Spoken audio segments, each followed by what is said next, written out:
Hi friends, இன்றைக்கி நம்ம எதை பற்றி டீட்டெயிலாக பார்க்க போகிறோம்னு பார்த்தீங்கன்னா, ஒரு பிளான்ட்டில் வந்து பார்த்தீங்கன்னா பைப்லைன்லேருந்து லீக் வருது. அந்த லீக்கை வந்து அட்டன் பண்ணுறதுல வந்து கொஞ்சம் ப்ராப்ளம்ஸ் வருது. ப்ராப்ளம்ஸ்னால பார்த்தீங்கன்னா அந்த பிளான்ட்டில் வந்து பார்த்தீங்கன்னா உங்களுக்கு வந்து மிகப்பெரிய ஒரு ஃபயர் ஆக்சிடென்ட் வந்து நடக்குது.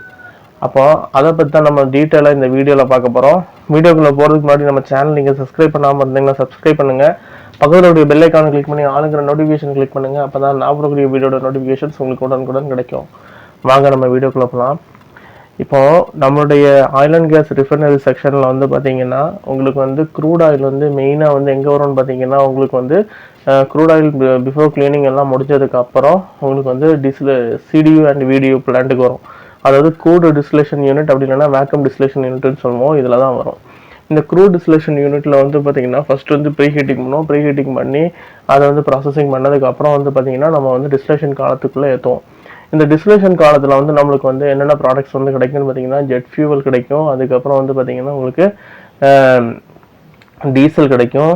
அதுக்கப்புறம் வந்து பார்த்தீங்கன்னா கெரோசின்ஸ் கிடைக்கும். ஓகேங்களா, இதெல்லாம் வந்து மெயினான ப்ராடக்ட் கிடைக்கும். இது வந்து எப்படின்னா நம்மளுடைய ரிஃபைனரியில் இருக்கக்கூடிய அந்த காலத்தில் டெம்பரேச்சர் டிஃப்ரென்ஸில் உங்களுக்கு வந்து இந்த மாதிரி ப்ராடக்ட் வந்து தனித்தனியாக வந்து கிடைக்குது.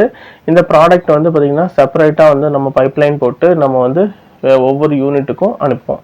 அங்கே போய்ட்டு அந்த ப்ராடக்ட் வந்து பார்த்திங்கன்னா உங்களுக்கு வந்து என்ன பண்ணுவாங்கன்னா ப்ராசஸிங் பண்ணி அது வந்து எண்ட் ப்ராடக்ட் வந்து எடுப்பாங்க. இதான் வந்து பார்த்திங்கன்னா ஒரு க்ரூட் யூனிட்டை பற்றி உள்ள ஓவர்வியூ. இந்த க்ரூட் யூனிட்டில் வந்து என்ன ஆகுதுன்னு பார்த்தீங்கன்னா உங்களுக்கு வந்து ஆப்ரேட்டர் வந்து டெய்லி ரவுண்ட்ஸ் வராரு. அரௌண்ட் ஒரு 3:30 PM இருக்கும். மத்தியானம் வந்து பார்த்திங்கன்னா லஞ்ச் முடிச்சுட்டு 3:30 மணிக்கு வந்து பார்த்திங்கன்னா உங்களுக்கு வந்து பார்க்க வராங்க. லைனை வந்து சுற்றி பிளான்ட்டை வந்து இன்ஸ்பெக்ஷன் பண்ணுவாங்க. அப்போ டெய்லி ரவுண்ட்ஸ் போகும்போது அந்த டைமில் வந்து பார்த்திங்கன்னா என்ன ஆகுதுன்னு பார்த்தீங்கன்னா டிஸ்டிலேஷன் காலத்துக்கு கீழே வந்து பார்த்திங்கன்னா உங்களுக்கு வந்து ஆயில் ஸ்பில்லேஜ் வந்து நிறைய இருக்குது. ஆயில் ஸ்பில்லேஜ் இருக்குதுன்னு சொல்லிட்டு அவர் நோட்டீஸ் பண்ணுறாரு. நோட்டீஸ் பண்ணிட்டு மேலே பார்த்தோன்னே பார்த்திங்கன்னா அது வந்து நம்ம லோ ஸ்பீட் டீசல், அதாவது LDOன்னு சொல்லுவோம். அது வந்து சேமாக டீசலோடைய ஸ்பெசிஃபிகேஷன்ஸுக்கு சேமாக இருக்கும். ஓகேங்களா, இது வந்து பார்த்திங்கன்னா உங்களுக்கு என்னதுன்னு பார்த்தீங்கன்னா லீக் ஆகிருக்கு. இந்த லைனோடைய சைஸ் பார்த்திங்கன்னா 8 இன்ச்சு 14 மீட்டர் ஹைட்டில் வந்து இருக்குது.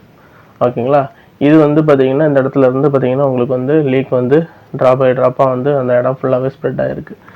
இந்த இதுக்கு மேலே வந்து என்ன பண்ணியிருக்காங்கன்னு பார்த்தீங்கன்னா உங்களுக்கு வந்து நம்ம நார்மலாக இந்த மாதிரி லைனில் எல்லாமே வந்து பார்த்திங்கன்னா உங்களுக்கு வந்து இன்சுலேஷன் பண்ணியிருப்பாங்க. ஏன்னு பார்த்தீங்கன்னா இது வந்து ஹை டெம்பரேச்சர் ஹை ப்ரெஷர் லைனாக இருக்கும். 163 kg ப்ரெஷர்லையும் 659 டிகிரி டெம்பரேச்சர் வந்து அந்த ப்ராடக்டில் வந்து இருக்குது. அப்போ வந்து ஹை ப்ரெஷர் அண்ட் ஹை டெம்பரேச்சரில் போயிட்டு இருக்கிறதுனால என்ன பண்ணுவாங்க உங்களுக்கு வந்து எனர்ஜி லாஸ் வந்து இல்லாமல் இருக்கிறதுக்காக வேண்டி அதை வந்து பார்த்திங்கன்னா உங்களுக்கு இன்சுலேஷன் பண்ணி அதுக்கு மேலே கிளாடிங் ஷீட் போட்டிருப்பாங்க. அப்போ அந்த கிளாடிங் ஷீட் வழியாக வந்து பார்த்திங்கன்னா உங்களுக்கு வந்து லீக்கேஜ் வந்து கீழே வந்து ஸ்பில்லேஜ் ஆகுது. ஸ்பில்லேஜ் ஆனதை வந்து அவர் பார்த்துட்டு வந்து டேரெக்டாக வந்து யார்கிட்ட இன்ஃபார்ம் பண்ணுவாங்கன்னு பார்த்தீங்கன்னா பேனல் ஆப்ரேட்டரை இன்ஃபார்ம் பண்ணுறாங்க. பேனல் ஆப்ரேட்டர் வந்து யாருக்கு இன்ஃபார்ம் பண்ணுறாங்கன்னா சூப்பர்வைசருக்கு இன்ஃபார்ம் பண்ணுறாங்க. இதில் வந்து பார்த்திங்கன்னா சில பிளானில் வந்து பார்த்திங்கன்னா ஃபீல்ட் அசஸ் இருப்பாங்க. அவங்கள்ட்ட வந்து இன்ஃபார்ம் பண்ணிடுவாங்க. இன்ஃபார்ம் பண்ணிட்டு பேனலுக்கு இன்ஃபார்ம் பண்ணிட்டு அங்கே இருக்கக்கூடிய மேனேஜர்ஸ்க்கு இன்ஃபார்ம் பண்ணிடுவாங்க. இந்த கம்பெனிலேயே வந்து பார்த்திங்கன்னா அவங்க வந்து அவங்களுடைய ஃபீல்டு சூப்பர்வைசர்ஸுக்கு வந்து இன்ஃபார்ம் பண்ணியிருக்காங்க. எல்லோரும் வந்து பார்த்துருக்காங்க. அதுக்கப்புறம் என்ன பண்ணியிருக்காங்கன்னு பார்த்தீங்கன்னா இங்கே வந்து ஒரு ஃபயர் அலாரம் வந்து வந்துச்சுனாலோ இல்லை வந்து ஏதாவது ஒரு மேஜர் ஒரு கிரிட்டிக்கலான ஒரு ஒர்க் இருக்குனாலோ நம்ம வந்து இன்ஃபார்ம் பண்ணுறது யாருக்கு பண்ணுவாங்கன்னு பார்த்தீங்கன்னா ஃபயர் ஃபைட்டிங் டீமுக்கு வந்து இன்ஃபார்ம் பண்ணிடுவாங்க. அப்படி இருக்கும்போது வந்து பார்த்திங்கன்னா இந்த ஆப்ரேட்டர் வந்து அவருடைய சுப்பீரியருக்கு பண்ணி சுப்பீரியர் வந்து பார்த்திங்கன்னா ஃபயர் ஃபைட்டிங் டீம் கொடுத்துட்டாங்க. ஃபயர் ஃபைட்டிங் டீம் வந்து பார்க்குறாங்க. ஃபயர் ஃபைட்டிங் டீம் வந்து பார்த்துட்டு என்ன ஆகுதுன்னு பார்த்தீங்கன்னா உங்களுக்கு வந்து இது வந்து லைனை வந்து ஐசோலேட் பண்ணணும். இது வந்து ஓவர் ஹெட்டில் வந்து வரக்கூடிய லைனு, ஓவர் ஹெட்டு அந்த மெயின் ப்ராடக்ட் வந்து வரக்கூடிய லைனு. அப்போ இந்த லைனில் வந்து ஐசோலேட் பண்ணணும்னு பார்த்தீங்கன்னா வால்வுக்கு பார்க்குறாங்க. வால்வ் வந்து இன்பிட்வீனில் வந்து வால்வ் எதுவுமே இல்லை. அப்போ இந்த வால்வ் வந்து இருந்தால் மட்டும்தான் நம்ம வந்து ஐசோலேட் பண்ணிவிட்டு இதை வந்து ரெக்டிஃபை பண்ண முடியும்.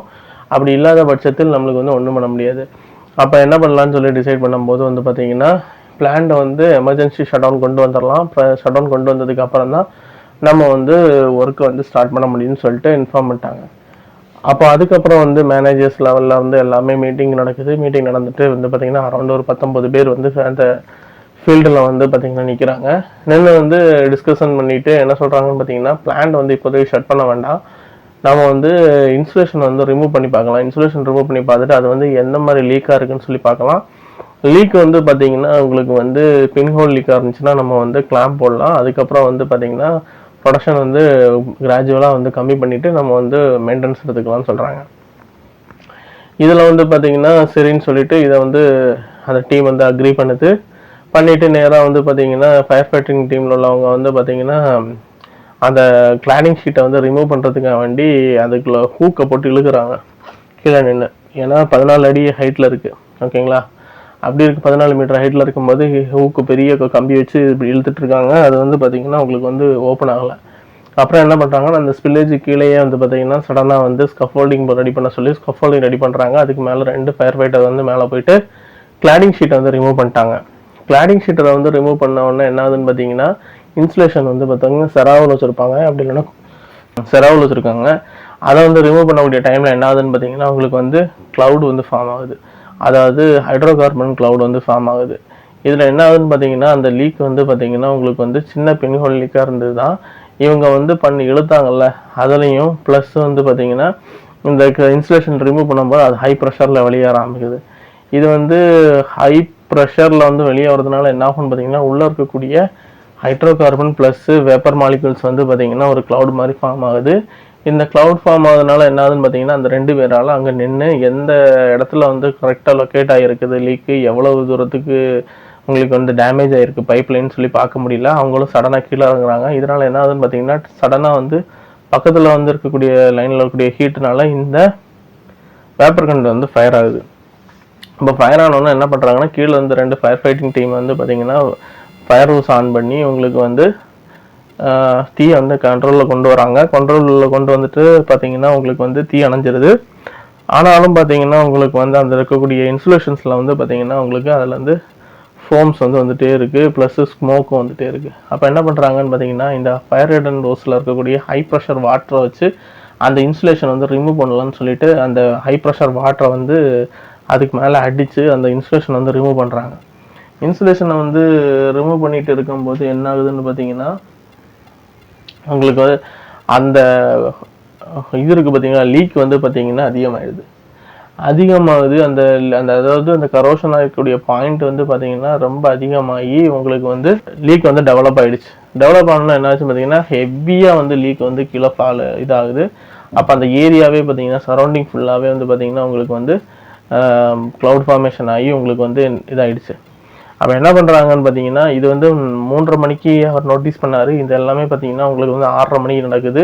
இப்போ லீக் அதிகமான ஒன்று என்ன பண்ணுறாங்கன்னா எமர்ஜென்சி ஷட்டை வந்து கொடுக்க சொல்லிட்டாங்க. எமர்ஜென்சி ஷட்டு கொடுத்தாலும் பிரயோஜனம் கிடையாது. ஏன்னா வந்து பார்த்தீங்கன்னா இன்பிட்வீனில் உங்களுக்கு வால்வ் இல்லாதனால அது கூடி தவளம் வெளியே வரும். அப்போ அந்த என்னாச்சுன்னு பார்த்தீங்கன்னா அந்த க்ளவுடில் வந்து இந்த 19 பேரும் மாட்டிக்கிறாங்க. மாட்டிக்கிட்டு அவங்க என்ன பண்ணுறாங்கன்னு பார்த்தீங்கன்னா அந்த ஹெவி ஹைட்ரோ கார்பனுடைய க்ளவுட்ஸ் இருக்கிறதுனால அவங்க மெதுவாக அதுக்குள்ளேருந்து வெளியே வந்துடுறாங்க. அப்போ உள்ளே வந்து ஃபயர் ஃபைட்டிங் டீமில் இருக்கக்கூடிய ஒரு ட்ரக்கு டிரைவர் வந்து உள்ளே இருக்கிறாரு. அவர் வந்து ரேடியோவில் வந்து கான்டாக்ட் பண்ணுறாரு. இந்த மாதிரி ஃபயர் வந்து பிடிச்சதுனால வந்து பார்த்தீங்கன்னா எனக்கு வந்து சொல்லுங்கள், நான் வந்து என்ன பண்ணணும் சொல்லுங்கன்னு சொல்லிட்டு அவர் வந்து வண்டிக்குள்ளே வந்து பேசுகிறார். அப்போது எந்த ஒரு ரெஸ்பான்ஸுமே இல்லாதவொன்னே அவர் என்ன பண்ணுறாருன்னு பார்த்தீங்கன்னா அந்த வாக்கி டாக்கி போட்டு அவரும் வெளியே வந்துடுறாரு. இந்த ஃபயர் வாலை வந்து பிரேக் பண்ணிட்டு வெளியே வந்துடுறாரு. ஏன்னாச்சும் லக்லி வந்து என்ன பார்த்தாங்கன்னா அந்த 19 பேரும் வந்து பார்த்திங்கன்னா சேஃபாக வந்து ஒரு இடத்துல போயிட்டாங்க. இவரும் வந்து சேஃபான பிளேஸுக்கு போயிட்டாங்க. அதனால் வந்து ஃபெட்டாலிட்டி எதுவுமே இல்லை, எல்லாருமே வந்து பார்த்திங்கன்னா தப்பிச்சிட்டாங்க. இதை வந்து பார்த்திங்கன்னா ஒரு சம்மர் டேயில் வந்து நடந்ததுனால என்ன ஆகுதுன்னு பார்த்தீங்கன்னா கிளியர் விண்டு. இது தூரத்தில் வந்து பார்க்கும்போது உங்களுக்கு வந்து ஒரு வெள்ளை கலர் க்ளவுடு வந்து பார்த்திங்கன்னா அந்த ஏரியாவை சுற்றி இருக்கிறது மாதிரி தெரியுது. அப்புறம் இந்த இக்னிஷன் வந்து ஸ்டார்ட் ஆன உடனே என்ன ஆகுதுன்னு பார்த்தீங்கன்னா அந்த வெள்ளை க்ளவுட் அவ்வளோவுமே பார்த்தீங்கன்னா கருகருன்னு வந்து அந்த இடம் ஃபுல்லாகவே ஸ்மோக்கி ஆகி இதாகிடுச்சு. இந்த ஆக்சிடென்ட்னால வந்து பார்த்தீங்கன்னா கிட்டத்தட்ட ஒரு 25,000 மக்கள் வந்து பார்த்தீங்கன்னா உங்களுக்கு வந்து மெடிக்கல் இன்ஜுரி ஆகுது. இதில் எல்லாருக்கும் என்ன ப்ராப்ளம்னு பார்த்தீங்கன்னா உங்களுக்கு வந்து ப்ரீதிங் ப்ராப்ளம் வந்துருக்குது. ஏன்னா இது ரிஃபைனரி சுற்றி இருக்கக்கூடிய ஏரியாவில் இருக்கிற ஆளுங்களுக்கு உங்களுக்கு இந்த பிளாக் ஸ்மோக்னால வந்து பார்த்தீங்கன்னா இந்த அஃபெக்ட் ஆகுது. இதனால வந்து பார்த்தீங்கன்னா உங்களுக்கு வந்து என்வரான்மெண்டலும் பாதிக்கப்பட்டு ஹியூமன் பீயிங்ஸும் பாதிக்கப்பட்டது. இதை வந்து இன்வெஸ்டிகேஷன் வந்து ரெடி பண்ணாங்க. இன்வெஸ்டிகேஷன் ரெடி பண்ணும்போது என்னாச்சுன்னு பார்த்தீங்கன்னா இந்த பிளான்ட் வந்து 1907 வந்து ஸ்டார்ட் பண்ணியிருக்காங்க.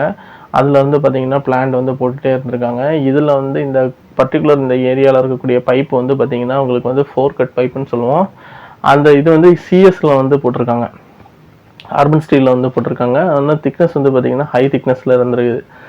அதுக்கப்புறம் என்ன பண்ணியிருக்காங்க, ஒவ்வொரு இடத்துலையும் வந்து இந்த மாதிரி போக போக டெக்னாலஜிஸ் வந்து இம்ப்ரூவ்மெண்ட் ஆக ஆக ஆக ஆக என்ன பண்ணியிருக்காங்கன்னா 1967 வந்து பார்த்திங்கன்னா அந்த கம்பெனியோடைய இதில் வந்து ஒரு ரிஃபைனரியில் வந்து ப்ராப்ளம் வருது. அந்த ப்ராப்ளத்தினால என்ன பண்ணுறாங்கன்னு பார்த்திங்கன்னா இந்த லைனை வந்து எல்லா லைனையுமே வந்து கரோஷன் செக் பண்ணணும்னு சொல்கிறாங்க. இந்த இது வந்து எப்படி உங்களுக்கு ஆகுதுன்னு பார்த்திங்கன்னா சல்ஃபர் அந்த கண்டென்ட் வந்து பார்த்திங்கன்னா உங்களுக்கு வந்து க்ரூடில் இருக்கும். அந்த சல்ஃபர் வந்து பார்த்திங்கன்னா உங்களுக்கு வந்து கரோஷன் வந்து ஏற்படுத்தும். சல்ஃபர் டை ஆக்சைடு கரோஷனால உங்களுக்கு வந்து பார்த்திங்கன்னா கார்பன் ஸ்டீல் வந்து அதிகமாக அரிக்கப்பட்டு சீக்கிரமாக வந்து ஓட்ட விழுந்துடும். ஆனால் இது திக்னஸ் ரொம்ப அதிகமாக இருக்கிறனால டிலே இருக்குது. அப்போ என்ன பண்ணியிருக்காங்கன்னு பார்த்தீங்கன்னா உங்களுக்கு வந்து 2012 வந்து இந்த ஆக்சிடென்ட் நடந்துச்சு. 2002 வந்து பார்த்தீங்கன்னா உங்களுக்கு வந்து ஹை ரிஸ்க் ஏரியாவில் இருக்கக்கூடிய கார்பன் ஸ்டீல் லைன் எல்லாத்தையும் மாற்றிட்டு உங்களுக்கு வந்து ஸ்டெயின்லெஸ் ஸ்டீல் பைப் வந்து போடணும்னு சொல்லி அவங்க வந்து கொடுத்துருக்காங்க. அதுலேயும் என்னென்னு பார்த்துருக்கீங்கன்னா பாக்கி எல்லா ஏரியாலையும் மாற்றிருக்காங்க, இதில் வந்து மாற்றலை. அதுக்கப்புறம் என்ன பண்ணியிருக்காங்கன்னா 2009 வந்து பார்த்தீங்கன்னா இது நடந்திருக்குது, மேஜர் ஷட்டவுன் நடந்திருக்குது. அந்த ஷட்டவுன்லேயும் பார்த்தீங்கன்னா உங்களுக்கு வந்து செக் பண்ணி மாற்றலை. அதுக்கப்புறம் 2011 வந்து பார்த்தீங்கன்னா இன்ஸ்பெக்ஷன்ஸ் வந்து நடந்திருக்குது. இந்த இன்ஸ்பெக்ஷன் நடக்கும்போதும் பார்த்தீங்கன்னா கரோஷன் இன்ஸ்பெக்ஷன் நடக்கும்போதும் பார்த்தீங்கன்னா அந்த மேனேஜர்ஸ் வந்து என்ன பண்ணியிருக்காங்கன்னா குறிப்பிட்ட சில ஏரியாவில் மட்டும் செக் பண்ணிட்டு இந்த ஏரியா நெக்லெக்ட் பண்ணிட்டாங்க. ஏன்னா இது வந்து மெயினான லைனு, இது வந்து ஹை திக்னஸில் இருக்குங்கிற ஒரு இதனால கான்ஃபிடென்ட்னால அவங்க விட்டு போயிட்டாங்க. இப்படி ஒரு 4 வருஷம் 5 வருஷம் வந்து பண்ண மெயின்டெனன்ஸ் ஆக்டிவிட்டீஸ்லேயும் இந்த ஜாப் வந்து பார்த்திங்கன்னா பெண்டிங் இருந்து இது வந்து லீக் ஆகி உங்களுக்கு வந்து பார்த்திங்கன்னா இவ்வளோ பெரிய ஆக்சிடெண்ட் வந்து க்ரியேட் பண்ணிச்சு. அப்போது இதில் வந்து என்ன பண்ணுறாங்கன்னு பார்த்தீங்கன்னா ஃபஸ்ட்டு வந்து இதை இன்வெஸ்டிகேஷன் பண்ணுறாங்க. இன்வெஸ்டிகேஷன் பண்ணி முடிச்சுட்டு அவங்க வந்து என்ன வந்து ரிசல்ட் கொடுக்குறாங்கன்னு பார்த்தீங்கன்னா இந்த மாதிரி இருக்கக்கூடிய இடத்துல வந்து நம்ம முதல்ல என்ன பண்ணணும்னா எந்த ஒரு லீக் வந்தாலும் சரி நம்ம வந்து இமீடியட்லாம் வந்து பார்த்திங்கன்னா பிளான்ட்டை வந்து ஷட் டவுன் பண்ணணும். இந்த பிளான்ட்டை வந்து ஷட் டவுன் பண்ணுறதுனால என்ன ஆகும் பார்த்தீங்கன்னா இவ்வளோ பெரிய ஃபயர் ஆக்சிடென்ட்டு ப்ளஸ் இவ்வளோ மக்கள் வந்து பாதிக்கப்பட்டது, இவ்வளோ என்வரான்மெண்டல் பாதிக்கப்பட்டதை நம்மளால் தடுத்துருக்க முடியும். அதனால இப்போ என்ன பண்ணுறாங்கன்னு பார்த்தீங்கன்னா அவங்க வந்து என்ன பண்ணிட்டாங்க, சின்ன எந்த லீக் நீங்கள் ஹைட்ரோ கார்பனில் நீங்கள் பார்த்தீங்கனாலுமே சரி உடனே பிளான்ட்டை ஷட் டவுன் பண்ணி அதை வந்து லீக்கை வந்து அரெஸ்ட் பண்ணணும். இதை வந்து ஃபஸ்ட்டு கொண்டு வந்தாங்க. அதுக்கப்புறம் வந்து என்ன பண்ணாங்கன்னு பார்த்தீங்கன்னா இந்த மாதிரி கார்பன் ஸ்டீலில் இருக்கக்கூடிய மெட்டீரியல்ஸ் எல்லாமே வந்து பார்த்திங்கன்னா உங்களுக்கு வந்து கரோஷன்னால அதிகமாக சீக்கிரமாக அரிச்சு போயிடுது. அப்போ ஸ்டெயின்லெஸ் ஸ்டீல் போடும்போதும் அதுலேயும் வந்து கரோஷன்ஸ் வந்து அதிகமாகுது. அதனால வந்து என்ன பண்ணுறாங்கன்னு பார்த்தீங்கன்னா கரோஷன் ரெசிஸ்டன்ட் அலாய் ஸ்டீலை வந்து இதில் போட்டு அதில் வந்து நீங்கள் கொண்டு வரணும்னு சொல்லிட்டு புதுசாக வந்து இம்ப்ளிமெண்ட் பண்ணுறாங்க. அதுபடி பார்த்திங்கன்னா அந்த லைன் ஃபுல்லாகவே சேஞ்ச் ஓவர் ஆகுது, இது பண்ணுறாங்க. ஓகேங்களா. அதுக்கப்புறம் என்ன பண்ணாங்கன்னா ப்ராப்பராக வந்து எவ்ரி இயர் வந்து பார்த்திங்கன்னா கரோஷன் இன்ஸ்பெக்ஷன் வந்து நடக்குது. எல்லா பைப்லைன்லேயும் மெயினான பைப்லைன்ஸில் எல்லாத்துலேயுமே வந்து பார்த்திங்கன்னா கரோஷன் இன்ஸ்பெக்ஷன் நடக்குது. அதுக்கப்புறம் என்ன பண்ணுறாங்கன்னா ஒவ்வொரு பைப்லைனுக்கும் இவ்வளோ லைஃப் டைம்னு சொல்லிட்டு இருக்கும் மெட்டீரியலுக்கு. அதுக்கு முன்னாடியே வந்து பார்த்திங்கன்னா உங்களுக்கு வந்து கட் பண்ணி அந்த லைனை மாற்றிட்டு புது லைன் வந்து ரீப்ளேஸ் பண்ணுறாங்க. இதனால தான் வந்து பார்த்திங்கன்னா நிறைய ரிஃபைனரிஸில் வந்து ஷட் டவுன் போகும்போது வந்து பார்த்திங்கன்னா உங்களுக்கு வந்து சில பைப்லைன்லாம் பார்த்திங்கன்னா எம்ஓசி ஜாப் வரும், சில இதில் ரீப்ளேஸ்மெண்ட் ஜாப் வரும். அது எதனால் வருதுன்னு பார்த்திங்கன்னா இந்த மாதிரி ஆக்சிடென்ட் வந்து அவாய்ட் பண்ணுறதுக்காக வேண்டி தான் வருது. அப்புறம் வந்து பார்த்திங்கன்னா நம்ம வந்து போல்ட் நட்ஸ் வந்து மாற்றோம். போல்ட் நட்டு வந்து பார்த்திங்கன்னா ஒரு வால்வில் வந்து பார்த்திங்கன்னா போல்ட் நட்டு வந்து இத்தனை பர்சன்டேஜ் மாற்றணும்னு சொல்லி கொடுப்பாங்க. என்னென்னு பார்த்திங்கன்னா இதான் ஒரு மெட்டீரியலுக்குன்னு சொல்லிட்டு இவ்வளோ லைஃப் இருக்குது. அந்த லைஃப் வந்து பார்த்திங்கன்னா அது முடியறதுக்கு முன்னாடி நம்ம வந்து மாற்றணும். அப்படி இல்லைன்னா ஆக்சிடென்ட் நடக்கும். ஆக்சிடென்ட் நடந்துச்சுன்னா இதனால் எத்தனை பேர் பாதிக்கப்படுறாங்க, என்னெல்லாம் பாதிக்கப்படுதுன்னு சொல்லி பார்த்தீங்க. இதனால தான் நம்ம வந்து பார்த்திங்கன்னா ரிஃபனில் இருக்கக்கூடிய சின்ன ஒரு லீக்கை கூட வந்து பார்த்திங்கன்னா நம்ம நெக்லெக்ட் பண்ணக்கூடாது. உடனே வந்து இன்ஃபார்ம் பண்ணி அதுக்குள்ளே ஆக்ஷன்ஸ் வந்து எடுக்கிறதுக்கு நம்மளால் என்ன பண்ண முடியுமோ அதை வந்து நம்மளுடைய சுப்பீரியருக்கு வந்து இன்ஃபார்ம் பண்ணணும். இதுதான் நம்மளுடைய ரோல்ஸ் அண்ட் ரெஸ்பான்சிபிலிட்டிஸ். ஓகேங்களா. இது வந்து பார்த்திங்கன்னா ஒரு பிளானில் நடந்த ஃபயர் இன்சிடெண்ட்டு. இது வந்து உங்களுக்கு பயனுள்ளதாக இருக்கும்னு நினைக்கிறோம். இது போன்ற வீடியோக்கள் வந்து உங்களுக்கு வேணும்னா நம்ம வீடியோக்கு வந்து லைக் பண்ணுங்கள், ஷேர் பண்ணுங்கள், கமெண்ட் பண்ணுங்கள். உங்களுக்கு இந்த டாபிக் பிடிச்சிருந்துச்சுன்னா நீங்கள் வந்து கமெண்ட் பாக்ஸில் வந்து நீங்கள் மென்ஷன் பண்ணுங்கள். ஓகேங்களா. வேறொரு வீடியோவில் நம்ம சந்திக்கலாம். தேங்க்யூ.